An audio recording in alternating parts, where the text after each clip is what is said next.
Muito bem, irmãos, vamos ler Mateus capítulo 5, versículo 3. Mateus capítulo 5, versículo 3, que diz assim: Felizes os pobres no espírito, porque deles é o reino dos céus. Felizes os pobres no espírito, porque deles é o reino dos céus. Começando a falar sobre as bem-aventuranças, nós falamos da primeira, que é bem-aventurado os pobres no espírito. Em algumas versões, mantém o termo tradicional bem-aventurado, outras traduzem como felizes. E justamente este é o significado da palavra bem-aventurado. Alguém ditoso, alguém feliz, alguém muitas vezes até abençoado. Então, felizes os pobres no espírito. A palavra aqui que aparece como pobres, no Novo Testamento, é a palavra original pitokos, no grego. E essa palavra pitokos tem um sentido mais comum de alguém que é desprovido de riquezas ou de bens materiais. Então, uma pessoa desprovida de bens materiais é uma pessoa pobre. E esse é o sentido comum que aparece no Novo Testamento e que é usado aqui em Mateus capítulo 5, versículo 3. Então, bem-aventurados ou felizes os pobres, aqueles que não têm riquezas, que carecem de bens materiais. Agora, por que Jesus considera essas pessoas pobres felizes ou bem-aventuradas? E esse é um ponto que nós precisamos entender quando falamos do Evangelho ou das boas novas do reino de Deus. Esse é um ponto que nós precisamos entender sobre o reino de Deus, que infelizmente, nos dias atuais, perdeu-se o sentido ou o entendimento do que é o reino de Deus. Então, dentro da visão do reino de Deus, por que Jesus considera felizes ou bem-aventurados os pobres? Bem, precisamos lembrar que não apenas aqui em Mateus capítulo 5, versículo 3, como também em Lucas capítulo 6, versículo 20, onde também tem o Sermão da Montanha ou o Sermão da Planície, que sempre fazemos um paralelo aqui com Mateus capítulo 5, lá também Lucas diz que são felizes, ou bem-aventurados os pobres. E também na Epístola de Tiago, capítulo 2, versículo 5, Tiago diz que Deus se agradou em dar o reino aos pobres, escolheu os pobres para dar o reino de Deus. Então, em Mateus 5, em Lucas 6 e em Tiago 2, mostra que o reino de Deus é para os pobres. Então, primeiro ponto, para essas pessoas, Deus está direcionando o seu reino. Outro fato importante é, em Mateus capítulo 11, versículo 5, Lucas 4, 18 e Lucas 7, 22, mostra que o evangelho estava sendo direcionado aos pobres. Por exemplo, em Lucas 4, 18, Jesus vai dizer: o Espírito do Senhor está sobre mim, lendo o trecho de Isaías, não é? E o Senhor me ungiu para evangelizar os pobres, ou pregar as boas novas aos pobres. Então, esses versículos, Mateus 11, Lucas 4 e Lucas 7, mostra que o evangelho foi direcionado aos pobres. Então aqui nós temos duas coisas para considerarmos. O evangelho está sendo direcionado aos pobres e o reino Deus está dando aos pobres. Então, quando nós falamos de evangelho, automaticamente isso está ligado com o reino de Deus, porque o evangelho é a boa notícia do reino de Deus. E isso está sendo direcionado aos pobres. Por isso Jesus considera felizes ou bem-aventurados pobres. O próprio versículo 3 diz: pois deles é o reino dos céus. Temos essa imagem, que o reino é para os pobres.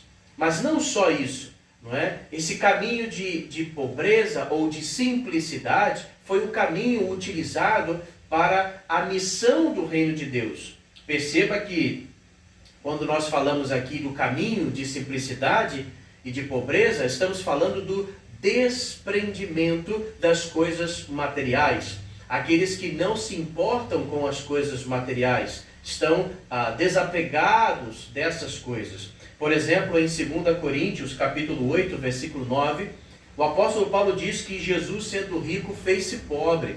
Obviamente, por causa da sua missão de vir ao mundo para trazer a boa notícia do reino de Deus, Jesus não veio como alguém rico, não veio como alguém poderoso, não veio como alguém do grupo sacerdotal, não veio como alguém da parte do governo, da parte da política. Não, Jesus veio como alguém simples, alguém pobre, para a partir dessa situação ele começar a falar sobre o reino de Deus. Então Jesus fez-se pobre para começar pelos pobres o projeto do reino de Deus. E também em 1 Coríntios capítulo 4, versículo 9 a 13, e 2 Coríntios capítulo 6, versículo 10, o apóstolo Paulo mostra que os apóstolos tornaram-se também pobres por causa da missão do evangelho, não é? Por causa da sua missão. O apóstolo Paulo chega a dizer que os apóstolos foram colocados em último lugar. Ele disse, nós somos pobres, mas enriquecemos a muitos. Claro, enriquecemos com a palavra de Deus, mas do ponto de vista financeiro, material, os apóstolos eram pobres, tornaram-se pobres e viveram dessa forma por causa da missão do reino de Deus. Em Mateus capítulo 10, versículo 9 e 10 e Marcos 6, 8, quando o Senhor envia os apóstolos em missão, ele os envia nessa condição: não levar mais do que o necessário, não é? Não se apoiar em estruturas, em condições materiais favoráveis, mas pela simplicidade e pela total dependência de Deus, começar o projeto de evangelização. E assim os apóstolos foram, como Jesus ordenou, apenas uma sandália, um cajado, uma única peça de túnica, não é? Não levando bolsa, não levando seguranças, né? Garantias, mas indo na simplicidade, contando com aquilo que o próprio Senhor ensinou na oração: o pão nosso de cada dia nos dai hoje. Então eles foram contando com essa condição de ter o necessário para hoje e confiando na providência de Deus para o amanhã. Então nessa simplicidade é que a mensagem do Evangelho começou. Se nós pensarmos no início do trabalho da igreja, tanto o próprio Senhor Jesus quanto os apóstolos, eles começaram trilhando um caminho de simplicidade, desprendimento e de não dependência dos bens deste mundo, das coisas materiais. Mas por quê? Quando nós olhamos em Mateus, ele usa um termo que lá em Lucas 6 não aparece. Mateus usa o termo pobres no espírito. Não é? Ele não diz apenas bem-aventurados ou felizes os pobres. Ele diz bem-aventurados ou felizes os pobres no espírito. Quando nós lemos lá em Lucas, Lucas não usa esse termo no espírito, apenas Mateus. É importante notarmos que muitas interpretações, até mesmo tendenciosas, são feitas para se evitar a ideia central da mensagem de Jesus. E aqui precisamos falar um pouco sobre as traduções que nós temos da Bíblia. Por exemplo, às vezes uma tradução ela pode não ajudar ou atrapalhar um pouco o entendimento, dependendo da forma como foi traduzida. Por isso é importante nós compararmos sempre os versículos que lemos com outras traduções que nós temos, para tentar chegar ao entendimento correto. Por exemplo, a versão mais tradicional, a Almeida Revista e Corrigida, ela traz o termo traduzido da seguinte forma: bem-aventurados os pobres de espírito. De espírito. E essa preposição de, ela pode trazer algumas ideias erradas, não é? Como ser pobre de espírito, pode trazer a ideia de uma carência. Quando você diz que alguém é pobre de saúde, não é? Você diz, olha, fulano é pobre de saúde. Significa que ele não tem saúde, né? Ou a sua saúde não é boa. Não é? Então, quando você usa essa maneira de traduzir pobres de espírito, se você não procurar se aperceber do todo da mensagem de Jesus, você pode entender que feliz é aquele que tem pouco espírito, não é? Ou que o espírito não está bom, não é? Pobre de espírito. Mas essa não é uma tradução correta ou a melhor forma de traduzir esse versículo.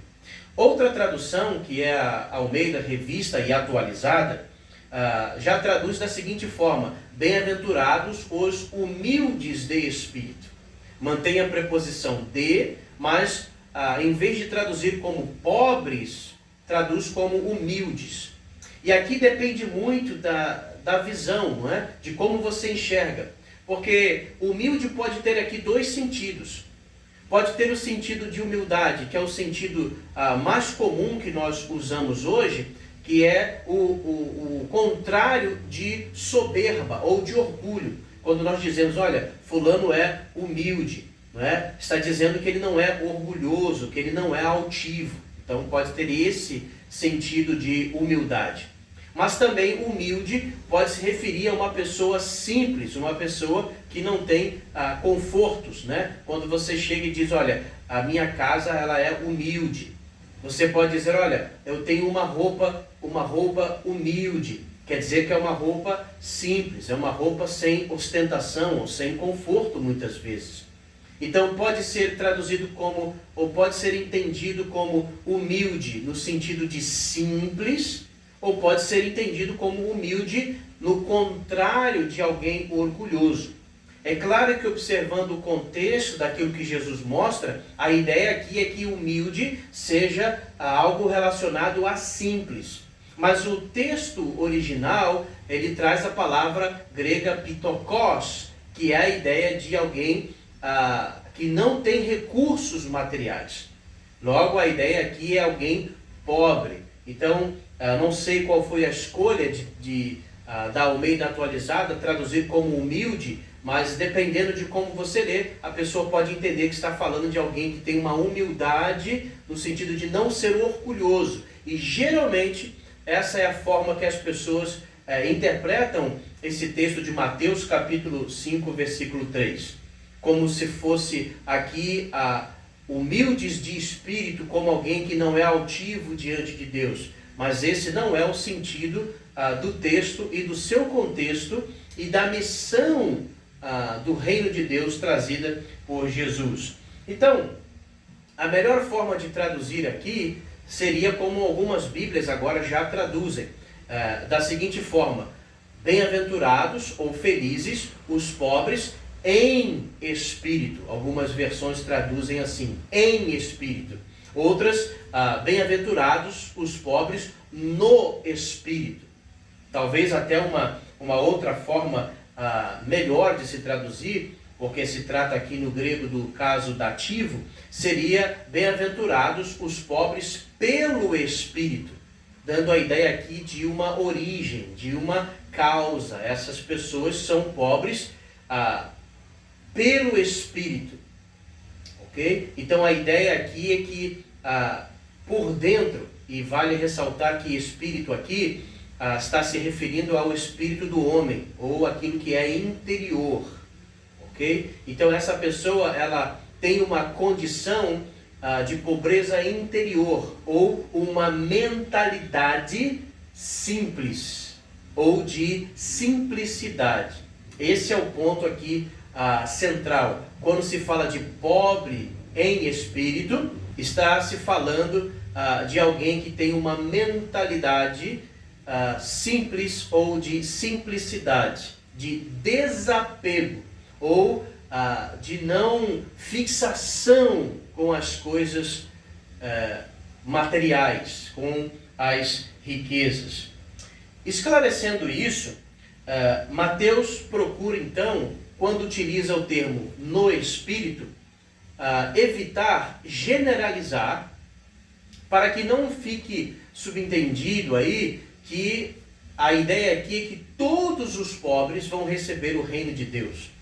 Ok? Bem-aventurados os pobres, porque deles é o reino de Deus. Para que não fique parecendo que o reino de Deus pertence a todos os pobres. Basta uma pessoa ser pobre para que ela receba o reino de Deus. Então Mateus faz questão de colocar, bem, mas são os pobres no espírito. Pobre no seu interior. Não apenas o pobre por fora. Não apenas os pobres que se tornaram pobres pelas condições sociais, por questões externas. Não é? Até pessoas que não queriam ser pobres. Muitas pessoas às vezes não gostam e não gostariam de ser simples. Mas as condições da vida, as circunstâncias, fizeram com que essa pessoa fosse simples. Mas dentro dela não tem o desejo de ser simples. Se pudesse, teria riquezas e até esbanjaria riquezas. Então não é meramente a questão externa ou a questão social de simplicidade ou de pobreza que faz com que alguém seja parte do reino de Deus. Por isso é importante, a condição interna da pessoa.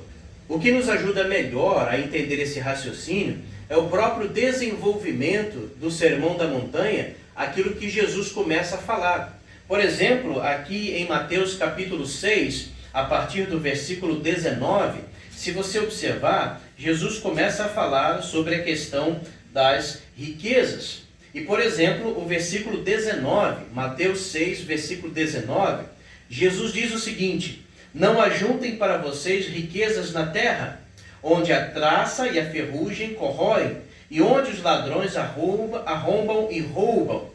Ajuntem sim para vocês riquezas no céu, onde nem a traça nem a ferrugem corroem, e onde os ladrões não arrombam nem roubam, porque onde está o seu tesouro, aí também estará o seu coração. Então Jesus aqui ele fala, não ajuntem tesouros na terra. Quando ele fala bem-aventurados os pobres no espírito, é claro que ele está falando sobre uma simplicidade e sobre um desprendimento das coisas materiais. E lá na frente, no capítulo 6, como nós lemos, ele está falando, olha, não se apeguem às riquezas, não acumulem riquezas aqui na terra. Em seguida, no versículo 22, ele diz o seguinte: a lâmpada do corpo é o olho. Portanto, se o seu olho for bom, seu corpo inteiro ficará iluminado. Porém, se o seu olho for ruim, seu corpo inteiro ficará escuro. E se a luz que existe em você é escuridão, quão grande será a escuridão da mesma? Então ele fala sobre a questão do olho, da iluminação, sobre o entendimento, ou sobre como você enxerga essas questões. Como que você olha para as riquezas, para o dinheiro? Qual é a sua observação? Qual é o seu entendimento sobre isso? E dependendo de como você olha, se o seu olhar é bom, se o seu olho é bom, se o seu entendimento é iluminado ou é obscurecido, você vai fazer o bom uso ou o mau uso das riquezas ou do dinheiro. Ou na verdade, ou você vai usar as riquezas, o dinheiro, ou o dinheiro e as riquezas vão usar você. Porque às vezes a pessoa pode achar que tem o domínio e que está usando o dinheiro, mas na verdade está sendo usada pelo dinheiro. Então Jesus quer que os seus discípulos sejam livres dessa questão. Ainda ele continua mais, versículo 24. Ninguém pode servir a dois senhores, pois odiará um e amará outro, ou se apegará a um e desprezará o outro. Vocês não podem servir a Deus e ao dinheiro, ou às riquezas. Quando ele diz não podem servir a dois senhores, Ele não está apenas falando de uma proibição. Olha, você não pode servir a dois senhores. A palavra poder aqui se refere à capacidade. Você não tem capacidade, você não tem poder de servir a dois senhores. Então aquela pessoa que diz, não, eu consigo servir a Deus e servir ao dinheiro, está indo contra o que Jesus falou. Jesus diz, não é possível, não, você não tem capacidade de fazer isso. Então você deve escolher a quem você vai servir, o que vai ser prioridade na sua vida. O reino de Deus ou as coisas desse mundo. Como em Mateus capítulo 6, versículo 33, buscar em primeiro lugar o reino de Deus e a sua justiça. Em primeiro lugar, o reino de Deus e a sua justiça. Então, qual é a prioridade? E qual deve ser a prioridade na vida do discípulo ou daquele que quer ser parte no reino de Deus? Então, aqui Jesus está sendo bem claro quanto à questão das riquezas, das posses, do dinheiro. Aqueles que vão fazer parte do reino de Deus são pessoas simples, desprendidas das riquezas. Mas isso tem que ver com uma decisão pessoal, algo que internamente essa pessoa assumiu, esse compromisso de desapego. Ela precisa ser pobre no espírito. Esse é o ponto. Como aqui em Mateus 6,19, não ajuntem riquezas na terra, não acumulem riquezas na terra, que em Lucas, por exemplo, Lucas capítulo 12, versículo 31 a 34, as palavras de Jesus, elas são ainda mais fortes. Veja o que Jesus diz, segundo o Evangelho de Lucas. Portanto, busquem o reino de Deus, e Deus dará a vocês essas coisas em acréscimo. Não tenham medo, pequeno rebanho, porque o Pai de vocês tem prazer em dar-lhes o reino. Vendam os seus bens e deem o dinheiro em esmola. Façam bolsas que não envelheçam, um tesouro que não perde o seu valor no céu. Lá o ladrão não chega, nem a traça rói. De fato, onde está o seu tesouro, aí estará também o seu coração. Veja que lá em Lucas, chega ao ponto de dizer, olha, venda os seus bens, não é? E deem aos pobres, deem como esmola, deem como doações.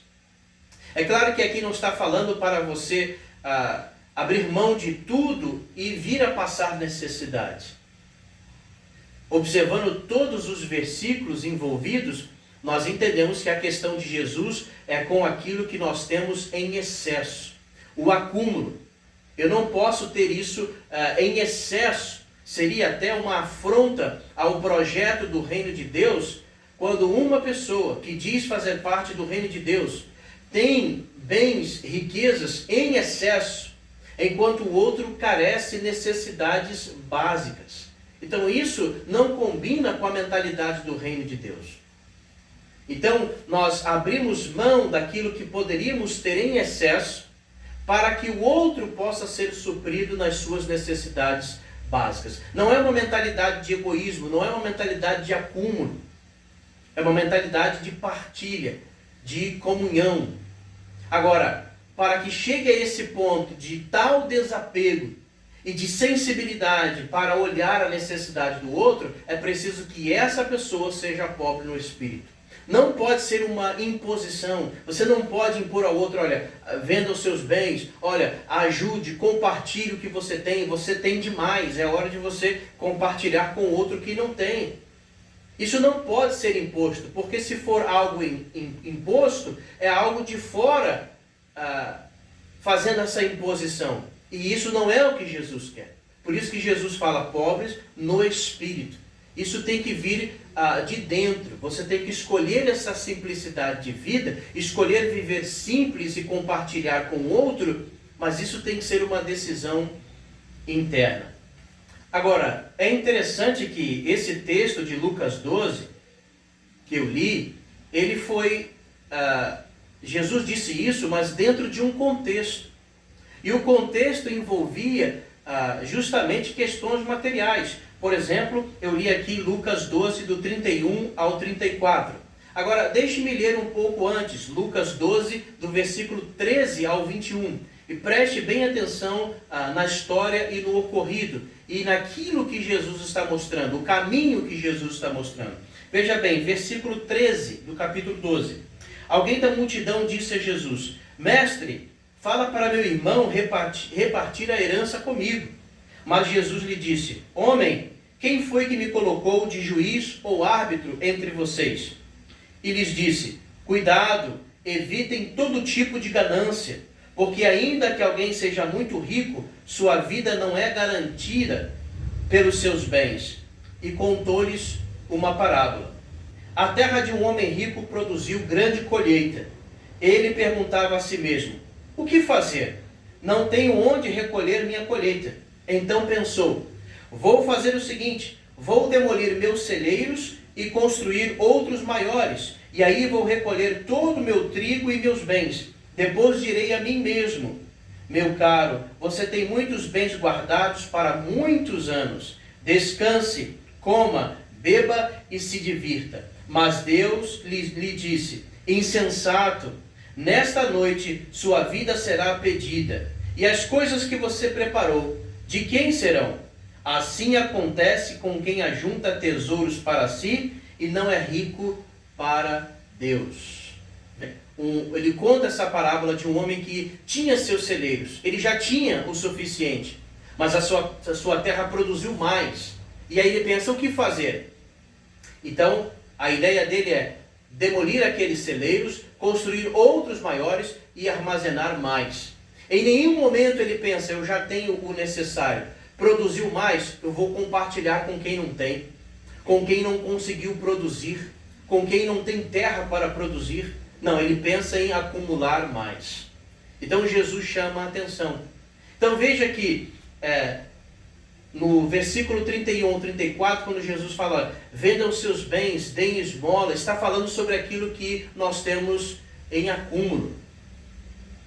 Essa é a direção, esse é o caminho do reino de Deus, a não acumulação de riquezas. Sermos pobres no espírito, termos o sentimento e uma prática de vida simples, desapegada das coisas materiais. Então, chegando a esse raciocínio, alguém poderia dizer: então será que os ricos não têm lugar no reino de Deus? Será que poderia então haver um cristão rico? Será que pode um cristão ser rico ou uma pessoa rica ser cristã? Eu acho que o apóstolo Paulo nos mostra um caminho bem claro para isso. Em 1 Timóteo capítulo 6, versículo 3 a 10, para começar, o apóstolo Paulo fala sobre o perigo daqueles que querem correr atrás das riquezas. O apóstolo Paulo ensina que, primeiro, nada trouxemos para esse mundo. E quando morrermos, não poderemos levar nada. Então, aquilo que tivermos nessa vida, o apóstolo Paulo diz, devemos estar contentes. Outras versões traduzem como devemos estar satisfeitos. E em seguida ele diz: mas aqueles que querem ficar ricos, eles caem em ciladas, armadilhas, eles se desviam da fé, eles se afastam de Deus. Veja que aqui o apóstolo Paulo não está dizendo que aqueles que querem correr atrás das riquezas, pode acontecer deles caírem em armadilha ou tropeçarem. Não, Paulo está dizendo, eles caem. O caminho é escorregadio, o caminho é perigoso, é cheio de armadilhas, vai cair. Aqueles que querem ficar ricos irão cair em armadilha. Ou seja, eles vão se afastar, eles vão, na linguagem aqui de 1 Timóteo capítulo 6, eles vão naufragar na fé, se desviar. E aí, em 1 Timóteo 6,10, o apóstolo Paulo diz: pois o amor ao dinheiro é a raiz de todos os males. Ou o apego ao dinheiro é a raiz de todos os males. Não é o fato de ter o dinheiro, mas apegar-se a ele. E perseguir o dinheiro como se fosse um propósito de vida. Como se o propósito da nossa vida fosse enriquecer ou conseguir cada vez mais dinheiro. Então, primeiro, ele fala de pessoas que não têm riquezas, mas querem ser ricas. Então, primeiro, esses cristãos que querem ser ricos e correm atrás das riquezas, eles vão se perder. Depois, no capítulo 6, versículo 17 a 19, ele instrui os ricos. Ele diz para Timóteo: ordene aos ricos, ou exorte aos ricos, que eles não coloquem sua esperança nas riquezas. Porque é um grande problema para aquele que possui riquezas, é colocar a sua esperança, a sua confiança, a sua segurança nas riquezas. Como se aquilo resolvesse todos os problemas. E aí esquecem de colocar a sua confiança em Deus. Então, Paulo diz, primeiro, que os ricos, agora estamos falando daqueles que são ricos, estão na igreja, mas eles não podem colocar sua confiança nas riquezas. Primeiro ponto. Segundo, o apóstolo Paulo diz que eles aprendam a fazer boas obras, repartindo ou compartilhando com aqueles que não têm. Essa é a questão. Como saber se uma pessoa é apegada às suas riquezas ou às posses materiais? É quando chega o momento de compartilhar com o outro, é que você percebe se aquela pessoa tem um apego às riquezas ou não. Então Paulo está dizendo, a segurança para um rico não se perder é ele ser alguém com liberalidade. É alguém que está aberto e pronto a compartilhar com os outros aquilo que ele tem. E quando ele faz isso, ele está mostrando que não é apegado às coisas que ele possui. Então, uma pessoa que tem riquezas, ela pode muito bem fazer parte do reino de Deus, desde que sua segurança não esteja nas riquezas e que ele não esteja apegado a essas riquezas, provando através da sua partilha e da ajuda aos necessitados. Em Hebreus capítulo 13, versículo 5, diz o seguinte: que a conduta de vocês não seja inspirada pelo amor ao dinheiro. Cada um fique satisfeito com o que tem, pois Deus disse, eu nunca deixarei você, nem o abandonarei. Então é isso. Não é para colocar a confiança, a segurança nas riquezas, como se as riquezas trouxessem a paz, trouxessem aquilo que você precisa. Fazer isso é adorar as riquezas, é colocar as riquezas em primeiro lugar ou transformá-las num Deus, no Mamon, o Deus das riquezas. E quem faz isso não está no caminho do reino de Deus. O caminho para o reino de Deus é inverso ao caminho deste mundo. É não entrar, o caminho do reino de Deus é não entrar na corrida desenfreada em busca do enriquecimento, das riquezas, do status, das posses, dos valores desse mundo. O caminho do reino de Deus é um caminho numa direção contrária. Tem que ver com simplicidade, com desapego, com partilha, com fraternidade. Esse é o caminho do reino. Então, resumindo, para aqueles que não têm riquezas, cuidado, não corra atrás das riquezas. As tentações, as armadilhas farão com que você se afaste de Deus e do caminho do reino de Deus. Muitas pessoas, por correrem atrás das riquezas, atropelam princípios, invertem prioridades e vendem valores a fim de enriquecerem ou de conseguirem os tão desejados bens materiais. Para aqueles que têm a sua riqueza ou a sua posse, são de alguma forma foram de alguma forma beneficiados e têm uma condição de vida elevada. Para esses, saibam que a felicidade e a paz não estão no dinheiro ou nos bens. Não confie nas suas posses. Não façam delas o seu Deus. Aquele que se apega às riquezas, aquele que tem medo de compartilhar para que não tenha menos, aquele que está apegado a isso, que se orgulha disso e que confia nessas riquezas, esse não é apto para o reino de Deus. Portanto, a definição aqui ou a conclusão aqui não é o quanto você possui, mas o quanto você é possuído. Então pode haver um homem rico que não é possuído por aquilo que possui, enquanto pode haver uma pessoa pobre que é possuída por aquilo que nem possui. E embora a pessoa seja pobre, ela não é pobre no espírito, porque no seu interior ela não queria esta condição, ela queria ser rica, ter o dinheiro, se orgulhar disso. Então, embora seja pobre materialmente, não é pobre no espírito. A dinâmica no reino de Deus é assim. Portanto, o que move você? Como você olha para as riquezas? Quais são os seus desejos em relação às riquezas?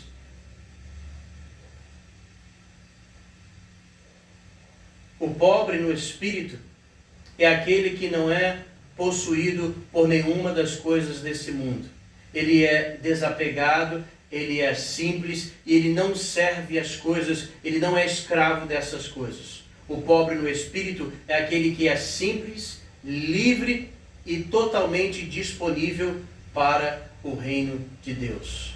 Por isso, essa pessoa com essa mentalidade, com esse objetivo de vida, com esse total desapego e essa total entrega à vontade de Deus, ela é pobre no espírito. E por causa da sua condição interna e da sua consciência para com Deus, ela recebe o reino de Deus. Então, para esses, bem-aventurados, porque de vocês é o reino de Deus.